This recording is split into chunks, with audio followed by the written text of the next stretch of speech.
કે જો થોડો પણ ક્રોધ ઉપજે તો પણ એ અતિશય દુઃખદાયક છે. ભગવાન સ્વામિનારાયણે આ વચનામૃતમાં ક્રોધને વાઘ સાથે, દીપડા સાથે, કાળા સર્પ સાથે સરખાવ્યો છે. ભગવાન સ્વામિનારાયણે કીધું કે જેમ વાઘ હોય, દીપડો હોય, કાળો સર્પ હોય, એ જેમ અન્યને ડરાવે અને અન્યના પ્રાણને હરી લે છે, એમ આ ક્રોધ છે અન્યને ડરાવે છે, અન્યના પ્રાણને હરી લે છે. એ વાત ભગવાન સ્વામિનારાયણે ત્યાં કરી છે. અને હકીકત છે, વર્ષો પહેલા મુંબઈમાં એક પ્રસંગ બનેલો. એક કોર્પોરેટ ઓફિસમાં કદાચ કોઈ ટાર્ગેટ અચીવ નહીં થયો હોય એટલે ગુસ્સામાં ને ગુસ્સામાં બોસે મિટિંગ કરી અને બધાને ખૂબ ફાયરિંગ આપ્યું. એમાં 3-4 જણાને જે એમ લાગતા હતા કે જવાબદાર છે એમને છૂટા પણ કર્યા. એમાં એક લેડી એમ્પ્લોયને એમણે છૂટી કરી. એ લેડી એમ્પ્લોય કીધું કે સર, મારો વાંક નથી, તમે મારી રજૂઆત સાંભળો, મને એક ચાન્સ આપો. છતાં ગુસ્સામાં ને ગુસ્સામાં એ બોસે કીધું કે ના, no chance, you are fired. એ લેડી એમ્પ્લોય ઘરે ગયા અને ખૂબ જ ડિપ્રેશનમાં આવી ગયા, કારણ કે જવાબદારીઓ ઘણી હતી, અને એમણે પંખેથી લટકીને આત્મહત્યા કરી. આ કેસની તપાસ થઈ તો ઇન્ડિયન પિનલ કોડમાં એક કાયદો છે, આઈપીસીમાં, અબેટમેન્ટ ટુ સુસાઇડ. એટલે કે તમારા શબ્દોથી, તમારા વર્તનથી કોઈ ઇન્સ્ટિગેટ થાય,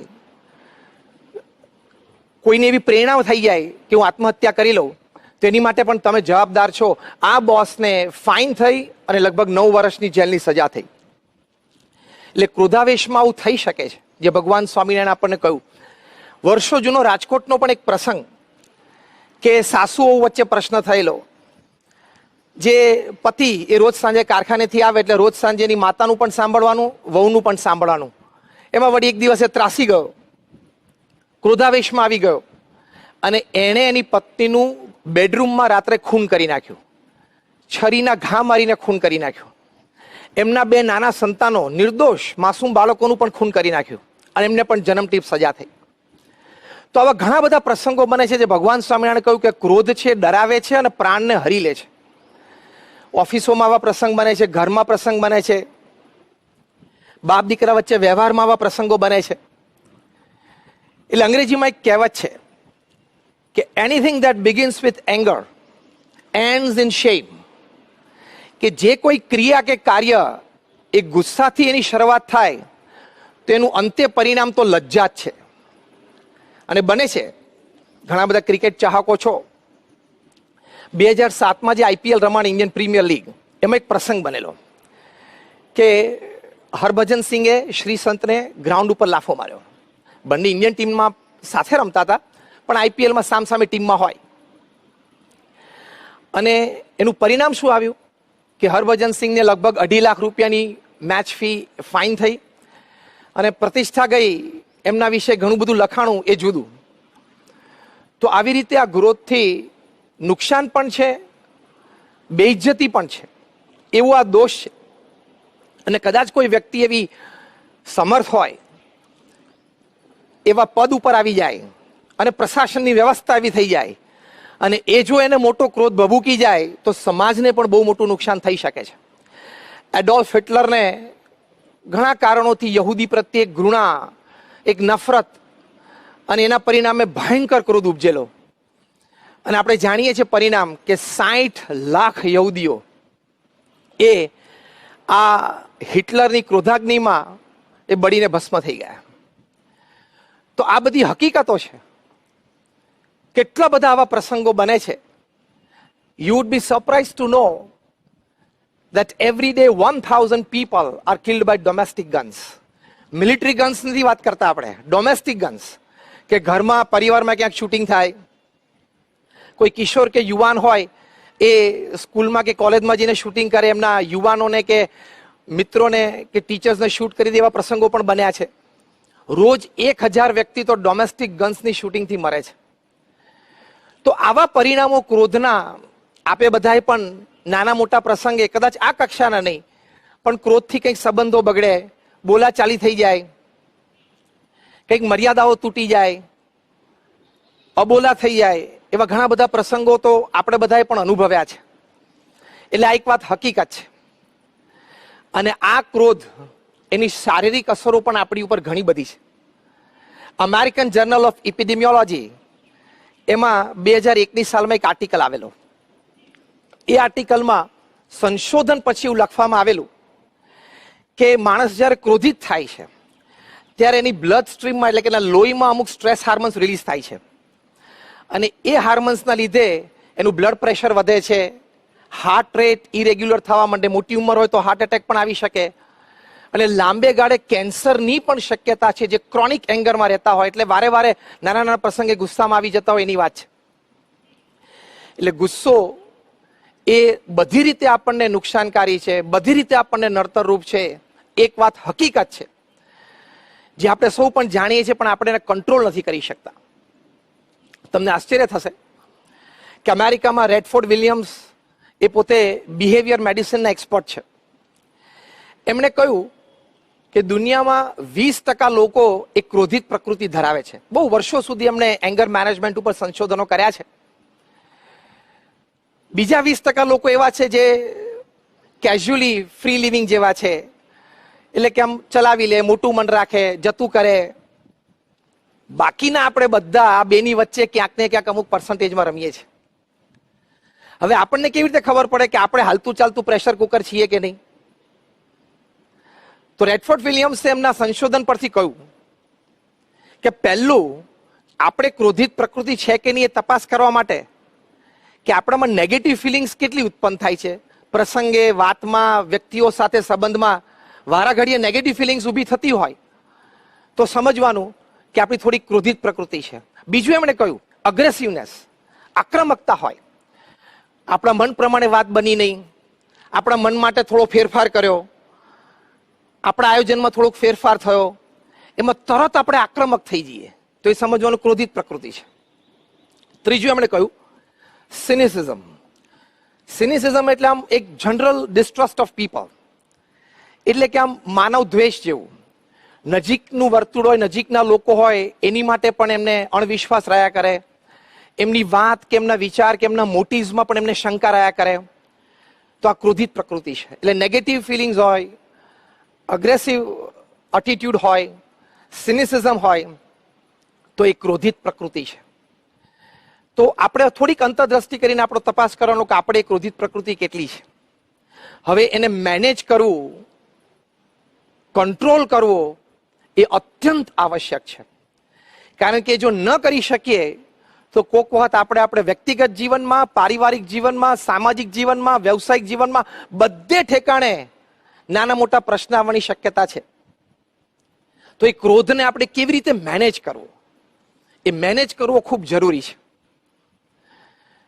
અને દરેક વ્યક્તિ માટે જરૂરી છે.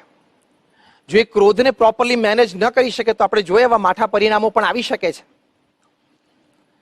તો પહેલી અગત્યની વાત છે સ્પોટ એંગર, કે તમને તાત્કાલિક ક્રોધ ઉપજ્યો કોઈ વ્યક્તિ સાથે વાર્તાલાપમાં, ચર્ચામાં અથવા કોઈ દ્રશ્ય જોઈને અને એકદમ ક્રોધ શૂટઅપ થઈ ગયો તો ત્યાં ઇમરજન્સી શું કરવું? તો ઘણા સંશોધનો પછી એવી વાત છે કે જો આવી સિચ્યુએશન એક ઊભી થઈ ગઈ તો shut your mouth, freeze your limbs એટલે કે આર્મ્સ, કાઉન્ટ 10, 1 2 3 4 5 6 એવી રીતે, અને while counting 10 leave the place, change the activity. એટલે કે તમારે મોઢું નહીં ખોલવાનું, હાથ નહીં ચલાવવાના, મનમાં 1 2 3 4 5 6 રીતે ગણી એ જગ્યા છોડી દેવાની અને બીજી ક્રિયામાં પ્રવૃત્ત થઈ જવાનું. આ એમનો ઉપાય છે અને આ ઉપાયથી ઘણા બધાને પોતાના ક્રોધ ઉપર સંયમ આવ્યો છે. પણ આપણે તો ભગવાનના ભક્ત છીએ તો આપણે કાઉન્ટ 10 કરીએ એની કરતાં આપણે તો સ્વામિનારાયણ સ્વામિનારાયણ સ્વામિનારાયણ એવી રીતે ભજન કરી શકીએ તો એનાથી ઘણો બધો લાભ છે. ગુલઝારીલાલ નંદાને આ લાભ થયેલો. ગુલઝારીલાલ નંદા એક વખતના ભારતના કેન્દ્ર સરકારના પ્રધાનશ્રી હતા અને ત્યાર પછી કાર્યકારી પ્રધાનમંત્રી પણ બનેલા. એ બ્રહ્મ સ્વરૂપ શાસ્ત્રીજી મહારાજના યોગમાં આવેલા. બ્રહ્મ સ્વરૂપ શાસ્ત્રીજી મહારાજ જેઓ આ બીએપીએસ સંસ્થાના સ્થાપક અને પરમ પૂજ્ય પ્રમુખ સ્વામી મહારાજના દીક્ષા ગુરુ, એમના શિષ્ય પણ એ થયેલા. એક વખત એમણે નિષ્કપટ ભાવે શાસ્ત્રીજી મહારાજને કહ્યું કે સ્વામી, મને ક્રોધ બહુ આવી જાય છે. અને એવો ક્રોધ એમને આવતો કે પોતે લખતા હોને જો ક્રોધ આવે તો પેન પછાડીને તોડી નાખતા.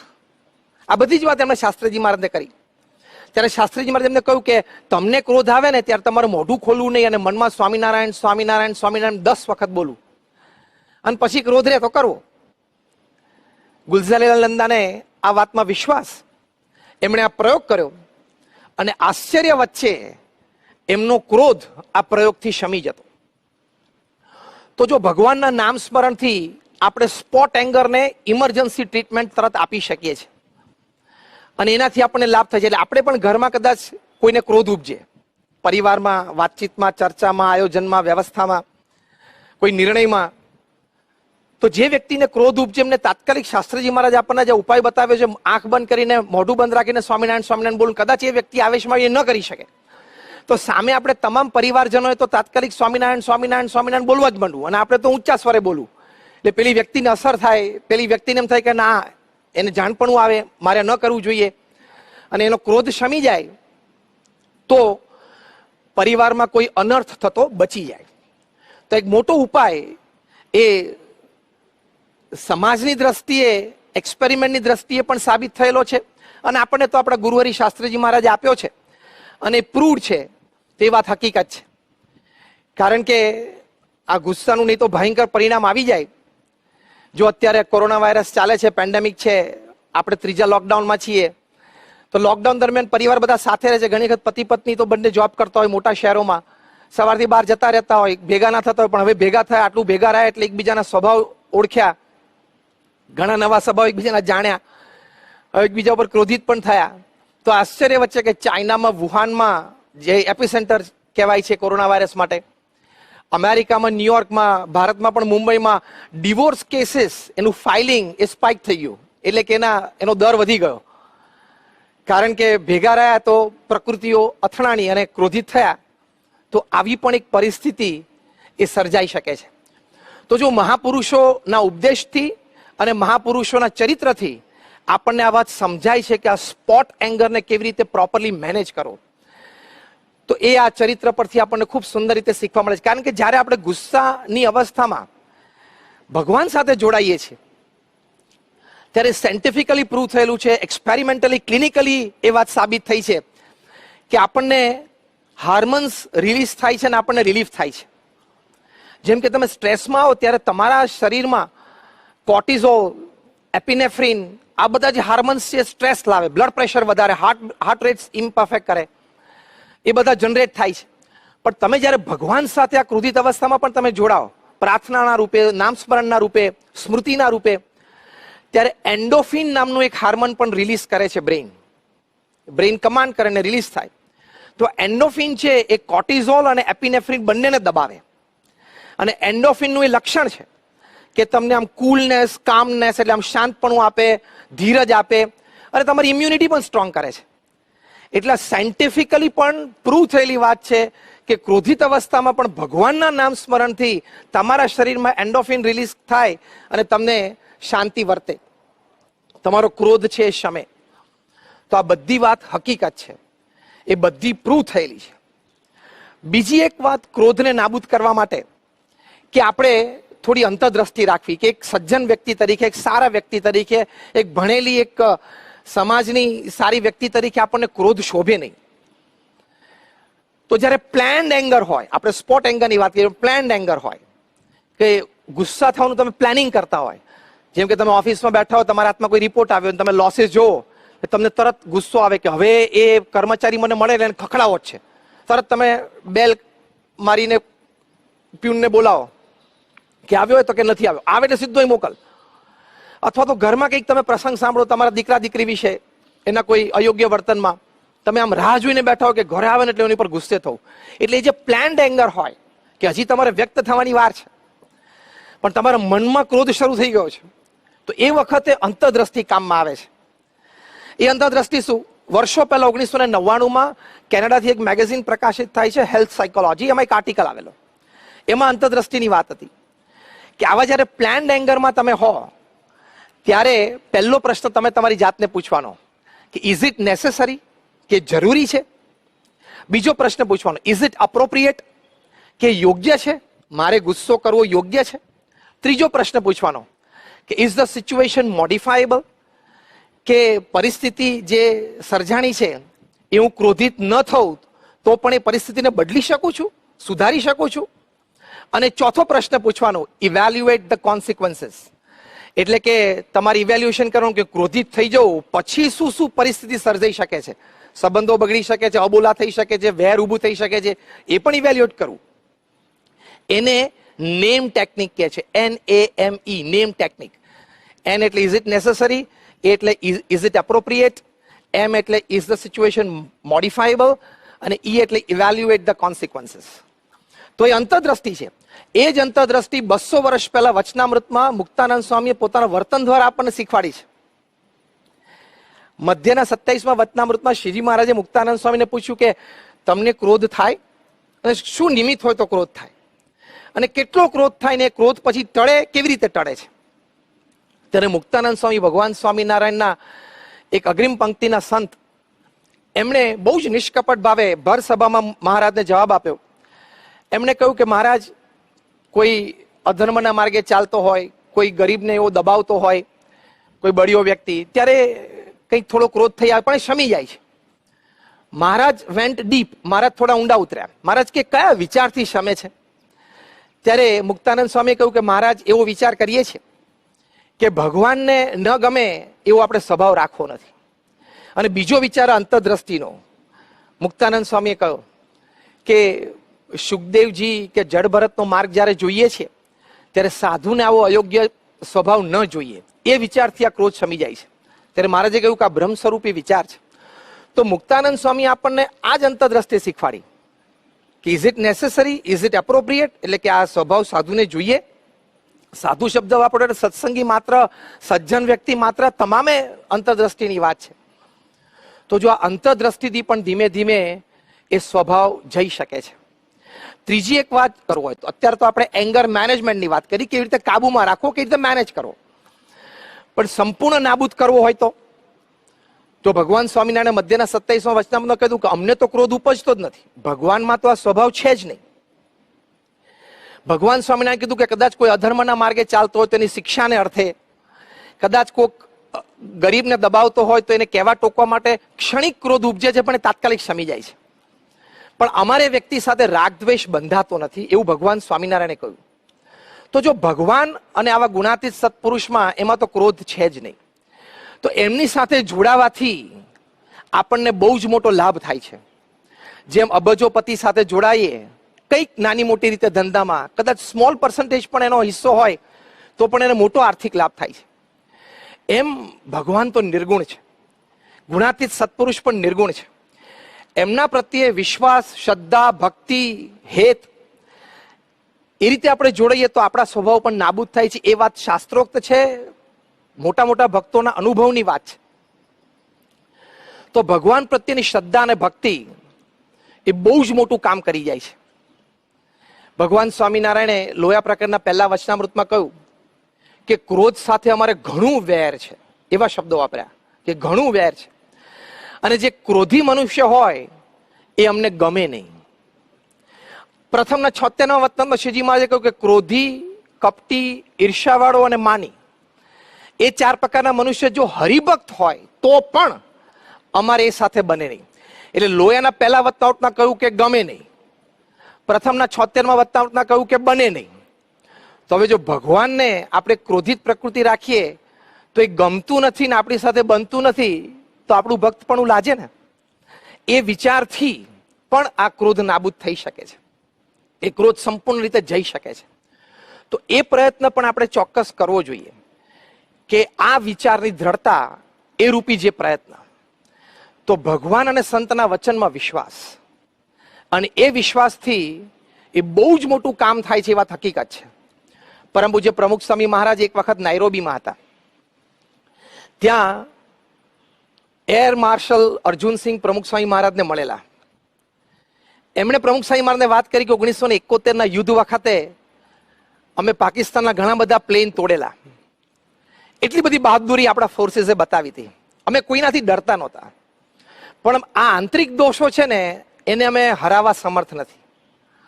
એમાં આ ક્રોધ છે એ લેશ માત્ર પણ મારા કાબુમાં નથી. તો હું આપને પ્રાર્થના કરું છું કે મને કોઈક એવો ઉપાય બતાવો કે આ ક્રોધ ઉપર હું વિજય મેળવી શકું. એવી વાત એર માર્શલ અર્જુનસિંહે પ્રમુખ સ્વામી મહારાજને કરી. ત્યારે પ્રમુખ સ્વામી મહારાજ એમને એક જ વાક્યમાં ઉપાય બતાવ્યો કે સંત સમાગમ એ જ એક અને એકમાત્ર ઉપાય છે. આવા શબ્દો પ્રમુખ સ્વામી મહારાજે વાપર્યા કે એ જ એક અને એકમાત્ર ઉપાય છે. કારણ કે સંત સમાગમથી આગળ આપણે જે વાત કરીએ તમામ ઉપાયો સિદ્ધ થઈ શકે. ભગવાનના નામ સ્મરણની શ્રદ્ધા, ગુસ્સો આવે ત્યારે એ જાણપણું આવે, પછી અંતરદ્રષ્ટિ, ભગવાન પ્રત્યેની શ્રદ્ધા ભક્તિ, આ બધું જ સંત સમાગમમાં રહેલું છે. એટલે પ્રમુખ સ્વામી મહારાજે અર્જુનસિંહને સંત સમાગમની વાત કરી. પણ હવે સંતો પણ ઘણા છે, પણ એમાં કેવા સંતની વાત? તો જેનામાં દોષ ન હોય. યોગીજી મહારાજ એક વખત ગોંડલમાં હતા અને મોટા સ્વામીએ સાહજિક જ એમને પૂછ્યું કે સ્વામી તમને ક્યારે આમ ક્રોધ આવેલો? ત્યારે યોગીજી મહારાજ એકદમ ભાવમાં આવીને બોલ્યા કે ગુરુ, અમને ક્યારેય ક્રોધ આવ્યો જ નથી. આવા સંતની વાત, આવા સંતના સમાગમની વાત પ્રમુખ સ્વામી મહારાજે કરી છે. કારણ કે આવા સંત એ જ એમના પ્રત્યે આપણને વિશ્વાસ અને પ્રીતિ હોય તો એમની કૃપાથી આ થઈ શકે. જે શ્રીજી મહારાજે કારાણીના 12મા વચનામૃતમાં કહ્યું છે. શ્રીજી મહારાજે કહ્યું કે ક્રોધી, લોભી, લંપટ ગમે તેવો જીવ હોય, પણ આવી રીતની વાતમાં વિશ્વાસ અને પ્રીતિએ કરીને જો સાંભળે તો એના એ સર્વ વિકાર ટળી જાય છે. આવી રીતની વાત એટલે શું? કારણીના 12મા વચનામૃતમાં આ શબ્દો વાપરે કે આવી રીતની વાત એટલે શું? તો આવી રીતની વાત એટલે ભગવાન અને સંતના ઉપદેશ સંબંધી વાત અને ભગવાન અને સંતના જીવન પ્રસંગો, ચરિત્રની વાત, બે પ્રકારની વાત. એમાં વિશ્વાસ અને પ્રીતિ, તો આ સંપૂર્ણ નાબૂદ થઈ શકે છે. એ વાત એક હકીકત છે. પ્રમુખ સ્વામી મહારાજ ઘણા વર્ષો પહેલા એક પ્રસંગે બોચાસનમાં હતા. આ પ્રસંગ બ્રહ્મોપનિષદ પુસ્તકમાં લખાયેલો છે. એક શિક્ષક પ્રમુખ સ્વામી મહારાજને મળવા માટે આવ્યા અને એમણે પ્રમુખ સ્વામી મહારાજને વાત કરી કે સ્વામી મને બહુ જ ક્રોધ છે. પછી એમણે એમના પ્રસંગો કહ્યા કે સ્વામી મારા દીકરાને મેં એક પોકેટ રેડિયો લઈ આપ્યો કોમેન્ટ્રી સાંભળવા માટે. વળી એક દિવસ બપોરે મારે રજા હતી, હું ઘરે હતો, સૂતો હતો. અમારું નાનું ઘર, પણ હવે એને ક્રિકેટ કોમેન્ટ્રી સાંભળવાનો શોખ, તેને રેડિયો ચાલુ કર્યો. મેં 2-3 વખત એને ટોક્યો પણ એ ના માન્યો. એટલે મેં ઊભા થઈને એના હાથમાંથી રેડિયો લઈ લીધો અને પછાડીને તોડી નાખ્યો. બીજો પ્રસંગ એમણે કહ્યો, આ વાત બ્રહ્મોપનિષદમાં લખેલી છે કે મારા દીકરાને મેં સાયકલ લઈ આપી અને પછી એ સાયકલ ફેરવતો હશે કમ્પાઉન્ડમાં. વળી તડકો ઘણો હતો, ઉનાળાનો સમય, એટલે મેં કીધું તું રહેવા દે, સાંજે સાયકલ ફેરવ. તો કે ના પપ્પા, મારે અત્યારે ફેરવવી છે. એ વખતે કે મારો એટલો બધો ગુસ્સો આવી ગયો, મેં સાયકલ ઉપરથી ગુસ્સામાં ધક્કો માર્યો અને સાયકલ પછાડીને પછી ધોકાથી આખું ટાયર તોડી નાખ્યું, બધા સ્પોક તોડી નાખ્યા. હવે મેં જેને નવી સાયકલ લઈ આપેલી કે સ્વામી મારો આટલો બધો ગુસ્સો છે, શું કરું? એ વખતે પ્રમુખ સ્વામી મહારાજ એમને કહ્યું, એમને એક માળા આપી અને કહ્યું કે તમારે રોજ સવારે 5 માળા સ્વામિનારાયણ સ્વામિનારાયણ સ્વામિનારાયણ સ્વામિનારાયણ એમ કરવું. અને આ ગુસ્સો જયારે આવે ને એ વખતે પણ સ્વામિનારાયણ સ્વામિનારાયણ સ્વામિનારાયણ અંદરથી બોલું. આટલું કરજો, ભગવાન કૃપા કરશે. આવા મોટા સંત પાસે નિષ્કપટ થયા, એમાં જ આપણું ઘણું બધું કામ પૂરું થઈ જતું હોય છે. અને પછી એમના વચનમાં વિશ્વાસ અને એમના પ્રત્યે પ્રીતિ, આ શિક્ષકે આ ઉપાય કર્યો. બીજી વખત જયારે પ્રમુખ સ્વામી મહારાજ થોડા મહિના પછી બોચાસન પધાર્યા ત્યારે ફરી વખત મળવા આવ્યા અને એકદમ હાથ જોડીને ગળગળા થઈને આંખમાં આંસુ સાથે એમને પ્રમુખ સ્વામી મહારાજને કહ્યું કે સ્વામી આપે જે ઉપાય બતાવ્યો તે મેં કર્યો, એમાં મારો ક્રોધ સંપૂર્ણ શમી ગયો હોય ને એવું મને લાગે છે. છેલ્લા થોડાક મહિનાથી, આમ તો હું તમને છેલ્લે મળ્યો ત્યારથી અત્યાર સુધી મને ક્રોધ આવ્યો જ નથી. તો જો આવા વચનોમાં વિશ્વાસ અને આવા સંત પ્રત્યે જો પ્રીતિ હોય તો એ બહુ જ મોટું કામ થઈ શકે છે. આ તો વિશ્વાસથી કામ થયું. પ્રીતિથી કેવી રીતે કામ થાય?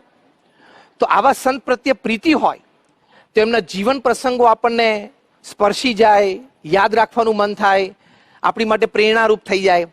તો પ્રમુખ સ્વામી મહારાજ જીવનમાં તમે જો કેટલા બધા પ્રસંગો એવા બન્યા છે કે પ્રમુખ સ્વામી મહારાજ સિવાય, એટલે કે ગુણાતીત સત્પુરુષ સિવાય બીજી કોઈ પણ વ્યક્તિઓને ગુસ્સે થઈ જાય. પ્રમુખ સ્વામી મહારાજ આણંદમાં બધે જ પધરામણી કરી, સવારથી નીકળ્યા હતા, બપોર 2:30 વાગે પાછા આવ્યા, જમવા બેસતા હતા. એ વખતે એક વ્યક્તિ આગ્રહ કર્યો કે મારા ઘરે આવો. અમારા વડીલ સંત પૂજ્ય વિવેક સાગર સ્વામી સાથે એમને સમજાવ્યા કે જો 2:30 વાગી ગયા છે, પ્રમુખ સ્વામી મહારાજની ઉંમર તું જો, સવારથી પધરામણી કે તારા ઘર પાસે આવી ગયા પણ બંધ હતું. કે ના સ્વામી અત્યારે જાઓ. વિવેક સાગર સ્વામી કે અમે પછી બીજી વખત આવશું ત્યારે આવશું. એ કે ના અત્યારે જાઓ. પ્રમુખ સ્વામી મહારાજ સિવાય કોઈ પણ વ્યક્તિ હોત ને તે ક્રોધિત થઈ જાત કે ભાઈ તું સમજ તો ખરો, આટલો આગ્રહ શું કામ રાખે છે? પ્રમુખ સ્વામી મહારાજ એક શબ્દ ના બોલ્યા, ઊભા થઈ પીરસેલું ભાણું છોડી અને પધરામણી કરી આવ્યા. પ્રમુખ સ્વામી મહારાજ મુંબઈમાં હતા, પરમાનંદ કાકાના ઘરે એમનો સ્વામીશ્રીનો ઉતારો હતો. ગાંઠના ઓપરેશન પછી 86ની સાલમાં પ્રમુખ સ્વામી મહારાજ ત્યાં 12 દિવસ આરામ માટે રોકાયેલા. એ વખતે પ્રમુખ સ્વામી મહારાજનું અપમાન એક વ્યક્તિ, બહુ પ્રતિષ્ઠિત મોટી વ્યક્તિ હતી, કેબિનેટ મિનિસ્ટર હતા, એમણે પ્રમુખ સ્વામી મહારાજને વગર વાંકે 1 કલાક ખખડાવ્યા. પ્રમુખ સ્વામી મહારાજ એક શબ્દ ના બોલ્યા. એમાં પ્રમુખ સ્વામી મહારાજનો કોઈ વાંક જ નહોતો. અને વાત પણ એવી હતી, વિષય પણ એવો હતો કે જે તે વ્યક્તિ જે ખખડાવતી હતી એને કોઈ નિસ્બત પણ ન હોય, પણ કેવળ સત્તાની રૂએ અને થોડા માનમાં, એના મદમાં જાણે છે કે સામે પ્રમુખ સ્વામી મહારાજ છે, એમને તાવ છે, એટલે કે ટેમ્પરેચર છે, છતાં પણ એમને ખખડાવ્યા. પ્રમુખ સ્વામી મહારાજ એક શબ્દ ના બોલ્યા. પ્રસંગ પૂરો થયો. પ્રમુખ સ્વામી મહારાજે વિવેક સાગર સાને કીધું કે એમને જમાડી દેજો. તો કેટલા શાંત રહી શક્યા પ્રમુખ સ્વામી મહારાજ. અહીંયા વાસદમાં પ્રમુખ સ્વામી મહારાજને 102 ડિગ્રી તાવ, 2-5 પધરામણી કરવાની હતી, સ્વામી મારા ઘરે આવો, સ્વામી મારા ઘરે આવો, એમ કરતા 122 થઈ ગઈ. એમની જગ્યાએ આપણે તો બોલી બેસે કે ભાઈ મને તાવ છે, આજે નિર્જળા ઉપવાસ છે, એકાદશી, તમે રહેવા દો, કાલે કરશું. એક શબ્દ ના બોલ્યા. જમવામાં કોક વખત ખારો શીરો આવી જાય, કડવી કઢી આવી જાય, કડવી કાકડી આવી જાય, પ્રમુખ સ્વામી મહારાજ એક વાર પણ ગુસ્સે નથી થયા. ભગવાનના થાળમાં આવ્યું, ભગવાન નથી બોલ્યા તો આપણે નહીં બોલવાનું, એ વિચારથી જમી લેવાનું. તો જે કાર્યાણીના 12મા વતનાના ભગવાન સ્વામિનારાયણે કહ્યું કે વિશ્વાસ અને પ્રીતિ, તો પ્રીતિ આ કે આવા પ્રસંગો, આવા આપણા ગુરુહરિના આપણે સાંભળીને એનું મનન ચિંતન કર્યું હોય તો લાભ શું, સંત સમાગમનો સાચો અર્થ શું, કે આપણા જીવનમાં જ્યારે આવા પ્રસંગો બને ત્યારે આપણને આપણા ગુરુહરિનો બનેલો આવો પ્રસંગ યાદ આવે. એ વખતે કેવી રીતે વર્ત્યા એ જાણપણામાં આવે, અને આપણે જો એ રીતે વર્તી શકીએ તો સમજવાનું કે સંત સમાગમ કર્યો છે. તો એ આવા પ્રસંગોના મનનથી થાય છે. જે ભગવાન સ્વામીએ મધ્ય 31માં કહ્યું કે નિરંતર મનન કરતો સત્વ એ બ્રહ્મનો સંગ કરે તો બ્રહ્મના ગુણ આવે જ. તો આવી રીતે ક્રોધ નિર્મૂળ થઈ શકે છે. તો આ એના ઉપાયો છે. આપણે ભગવાન સ્વામિનારાયણના ચરણોમાં પ્રાર્થના કરીએ, ગુરુહરિ પ્રમુખ સ્વામી મહારાજ અને ગુરુહરિ મહંત સ્વામી મહારાજના ચરણોમાં પ્રાર્થના કે આપણને આ વિચારો દ્રઢ કરાવે અને આપણો ક્રોધ પણ સંયમમાં આવે અને નાબૂદ થાય. એમના ચરણોમાં પ્રાર્થના. શ્રી સ્વામિનારાયણ ભગવાનની જય.